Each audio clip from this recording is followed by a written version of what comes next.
I don't remember the first time I noticed her, I just remember the sound. Her car door, soft but certain, closing every morning at 7:40 a.m. Then the low hum of the engine fading down the street. That was how my day began. It was summer when we first actually spoke. She had moved into the house next door 2 months earlier, a small white one with overgrown roses on the gate. She was older, maybe mid-40s, always dressed like she was halfway between work and rest. I saw her often, just not in the way people see each other. It was like noticing a detail in your own house, familiar, comforting, but easy to overlook. That morning, I was sitting on the front steps, half awake, scrolling through messages I wasn't going to send. She came out holding a mug and her keys dangling from her fingers. "You're up early," she said, glancing over. I shrugged. "Didn't sleep much." "Coffee helps," she smiled, small, real, like she wasn't performing it. She raised her mug a little before walking to her car. It should have ended there, but a few minutes later, she reversed back into her driveway. The car had made a strange noise, and I heard her sigh. I don't know why, but I walked over. "Need help?" She hesitated, then nodded toward the hood. "Only if you know how to make a bad morning slightly better." That made me laugh, quietly, almost embarrassed. I leaned in, pretending to understand engines. She leaned beside me, close enough for her perfume to blend with the smell of old oil. She wasn't trying to charm anyone, she just was. When the engine finally started, she exhaled like she'd been holding her breath for years. "See? Told you," I said. It just needed moral support. She looked at me, longer than polite, shorter than dangerous. "Then you're officially my lucky charm." I wanted to say something, anything that would keep her there, but she was already closing the hood. Days started blending after that. Sometimes she'd wave from her car. Sometimes she'd leave a small note on my porch, "Thanks again," or "You left your hoodie on the fence." I told myself it was nothing. But every evening, when her lights came on, I'd find myself sitting outside, pretending to read, or to call someone I never called. One evening, I caught her looking too. She was standing by her window, holding a glass of water, the kind of pause people take when they're thinking something they can't say aloud. Our eyes met, only for a second, but it felt like a quiet confession neither of us intended to make. That night, I kept replaying it. The window light. The pause. The look. And then, just before midnight, a car stopped outside our houses. Headlights washed across my room. I looked out, and saw her walking toward it. I don't know what I expected. Maybe nothing. Maybe someone her age. But when I saw who got out of that car, when I recognized him, I froze. Because it wasn't just anyone. It was someone I knew. And suddenly, all that pretending to be clueless, all those quiet mornings, didn't feel harmless anymore. It was my brother who picked her up that night. I hadn't seen him in months, and I didn't even know he was back in town. The way she leaned slightly toward his car window, smiling that careful smile she had, made my chest tighten in a way I couldn't name. The next morning, she was back to watering the plants outside, as if nothing had happened. I almost didn't go out. Almost. But then she looked over and said softly, "Morning. You disappeared yesterday." I pretended to fix the bike I hadn't ridden in years.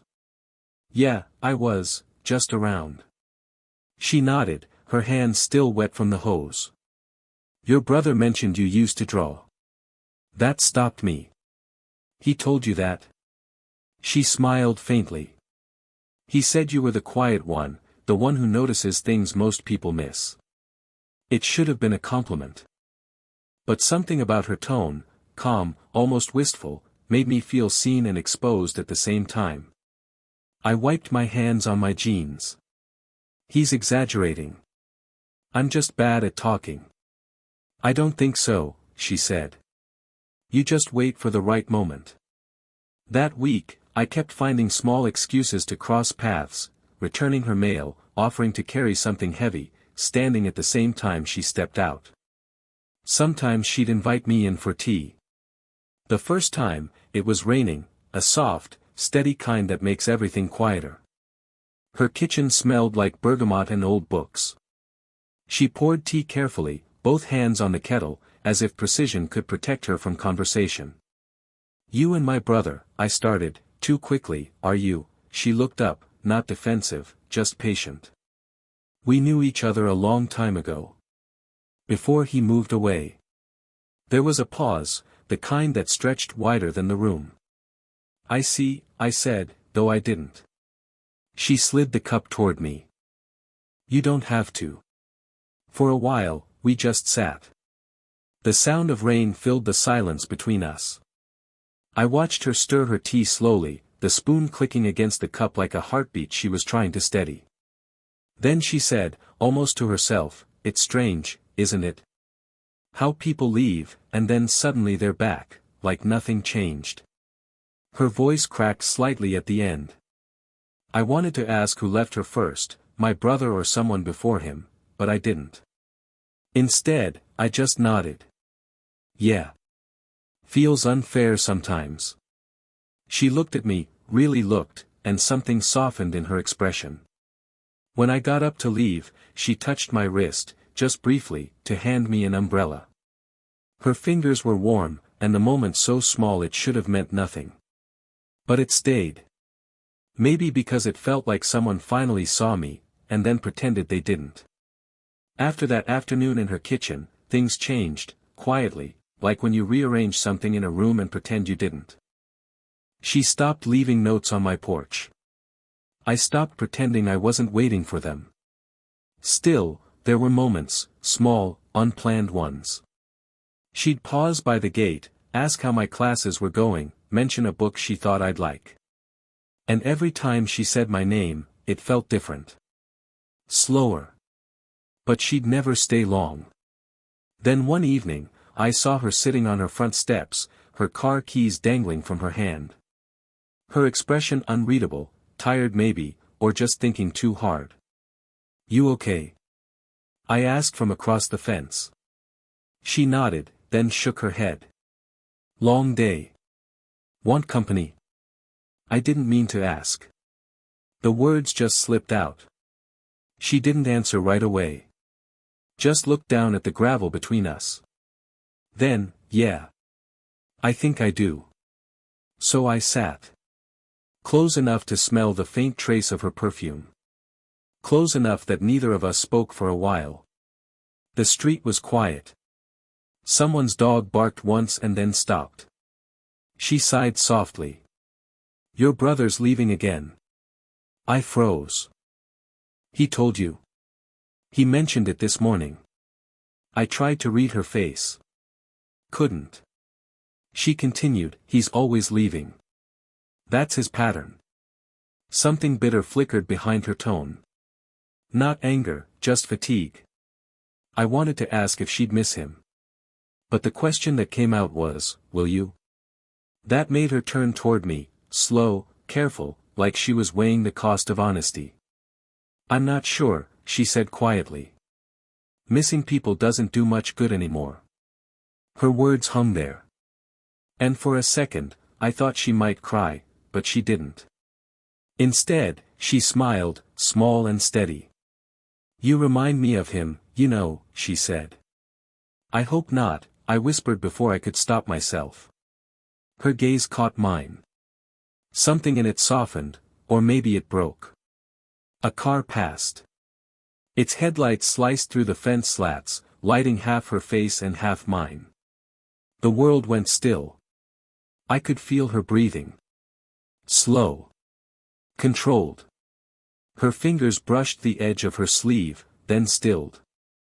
"I should go," she murmured, standing halfway, but she didn't move. Neither did I.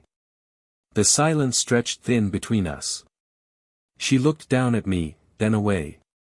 Then back again. For a heartbeat, everything leaned forward, the air, the night, her. I thought, maybe, but she stepped back. "Good night," she said, almost a whisper. Her hand lingered on the railing before she turned inside. I sat there long after the lights went out, my chest tight with something I couldn't name. It had been 2 weeks since that night on her steps. 2 weeks of half-conversations, of her glancing at me like she'd forgotten to look away. I told myself it was nothing. Just neighborly familiarity. Just timing. Just weather. But it wasn't. It was late afternoon when she caught me outside, carrying a bag of groceries.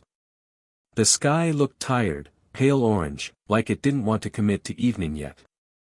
"Hey," she said. "Walk with me. I need air." So I did. We walked down the quiet lane past the old fig tree. The one that always dropped more fruit than anyone cared to pick up. She talked about nothing, work, the silence of her house, the way her coffee machine kept dripping after she turned it off. I nodded, said little. But my pulse wouldn't steady. When we reached the park bench, she stopped. Sat down. "You're quiet today," she said. "So are you," I replied. Her eyes flicked toward me, sharp, then soft. Maybe we're both running out of things we're allowed to say. Something in my chest shifted. Allowed? She hesitated, tracing her thumb over the wooden edge of the bench. "You know what I mean." "I don't think I do," I said, though I did. She looked at me then, really looked. The kind of look that breaks rhythm. "Your brother called," she said suddenly. "He said he might come back for a few days before leaving again." I nodded, unsure what to feel. "He didn't tell me." "I guess he didn't need to." Silence again. The wind carried the smell of rain. Somewhere far off, a car door slammed. Then she said, quietly, "You shouldn't be sitting here with me." "Why not?" "Because it's not fair," she whispered. "To you. To him. To me." I swallowed hard. I'm not sure fairness is what this is about. She almost smiled, the kind of almost that hurts more than no smile at all. "Do you ever wonder," she said, "if timing's the only thing that ruins people?" "Every day," I replied. Her eyes stayed on mine, steady now, no hiding left. "Then maybe we're already ruined." For a long time, neither of us spoke. I could hear the sound of my own breathing, quick and uneven. She turned slightly toward me, her shoulder brushing my arm, just barely. It was nothing. But it was everything. Her lips parted, not a word, just air. Her gaze flicked to my mouth, then back to my eyes. And for a moment, I thought, this is it. The line. The moment everything tips. But she stood abruptly. "I should go," she said. "Will I see you tomorrow?" I asked, though my voice barely carried. She didn't answer. She just looked back once, a long, unreadable look, then walked away. And I sat there, watching her fade into the gray light, wondering the question that still hasn't left me, what would have happened if neither of us had moved first? After that day in the park, she vanished. Not completely, I still saw her car parked outside, still heard the faint thud of her door in the mornings, but she stopped appearing where she used to. No wave from the driveway. No morning across the fence. Just quiet. At first, I told myself she was busy. Then I told myself it didn't matter. Then I stopped pretending. I tried once, twice, to text her. "You okay?" I typed it out, deleted it, typed again, deleted again. Because what was I supposed to be to her? The neighbor? The brother's shadow? The kid who didn't know when to stop noticing? Days turned into a week. Then 2. My brother came by one evening, unannounced. He walked into the kitchen like it still belonged to him. "You seen her lately?" he asked casually, grabbing a drink from the fridge. I froze. "Why?" He shrugged. "She's moving out. Said she needed somewhere quieter." The words landed dull and heavy. "When?"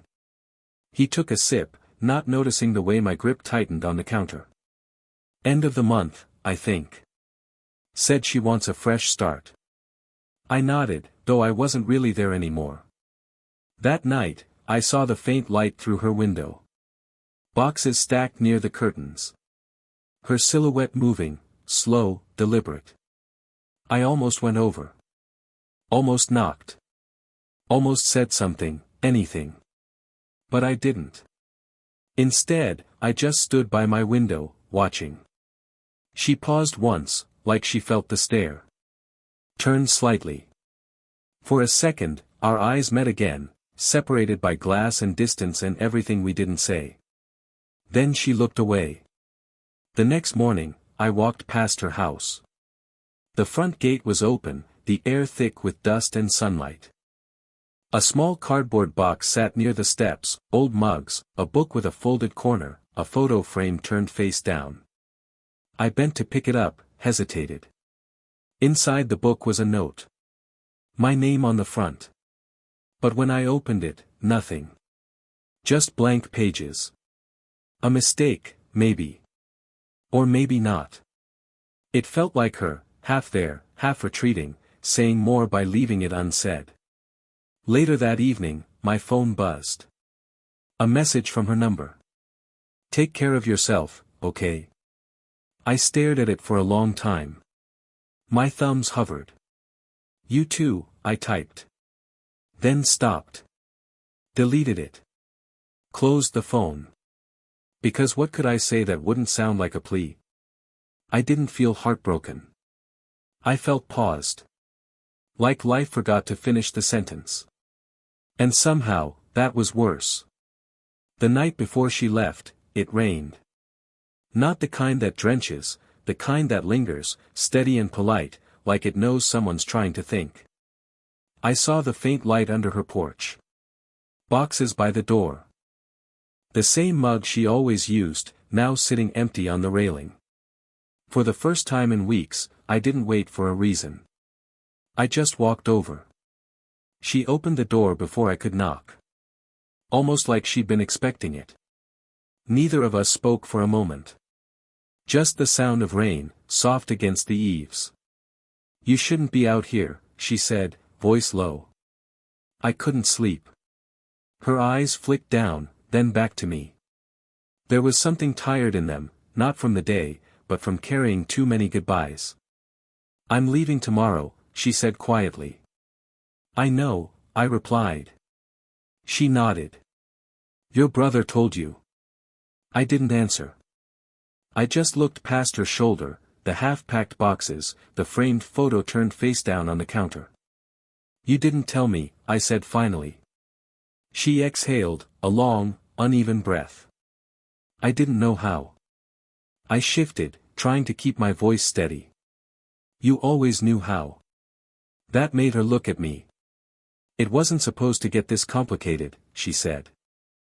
"You were just," she stopped, the word catching in her throat.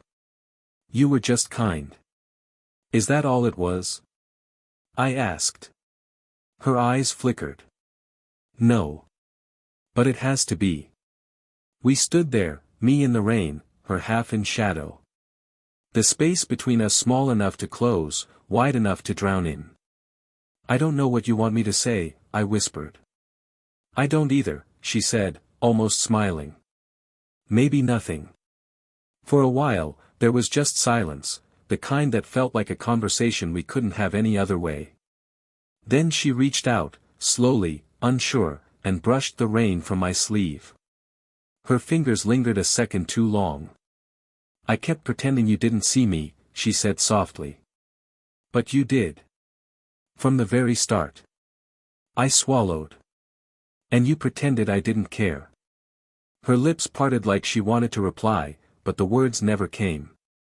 Instead, she just looked at me, really looked, with something raw and quiet and completely unguarded. I thought she might say stay. I thought I might ask her to.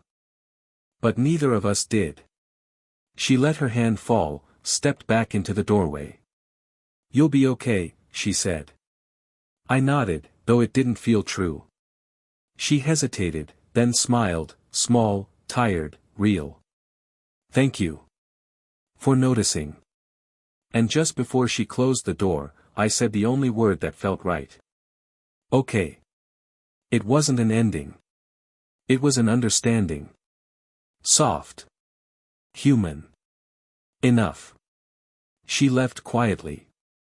No final wave, no long look back, just the sound of her car starting at 8:47 a.m., the same time she used to leave for work. The street looked the same, but it didn't feel the same.